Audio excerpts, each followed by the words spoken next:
Assalomu alaykum, qadrdan qadrli obunachilarim. Sizlarda ham bo'ladimi? Men bir loyiha ustida ishlab qoldim. Haligi ishdan chiqib yoki bir eski so'zlarda borib, kimlar bilan, akalar bilan yo bir ish bilan borsam, odamlar mensimaydi yoki bo'lmasa nazarga kirmaymiz. Mayli, nazardan qolsak ham Alloh nazarida qolmaylik. Shuning uchun hozir ukamni oldiga keldim. Uka, ismingiz nima edi? Assalomu alaykum. Charchagansiz, Nusratbek. Nusratbek, meni shunday o'zgartiraychi, 100% ga o'zgartirib yuboraychi. Men sizga ideyangizni ko'raychi. Aka, sizlar qizinglar gapiradigan gap qo'yaman. Qo'ying, Chotki sap qo'yaman gap.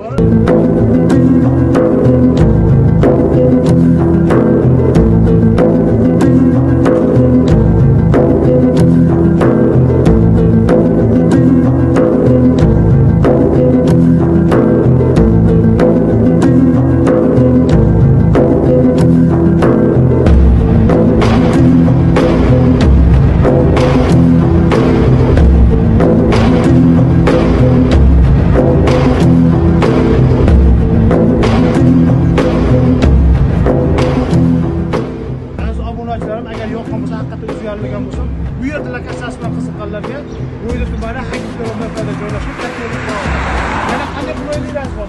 Albatta biz Bo'yda xalqi uchun ham to'da qishlog'imizni ham ikkinchi plan ochganmiz. Beshta qishlog'iga ham yana bitta uchinchi planni ochdik. Bemalol borib xarid qilishlari mumkin.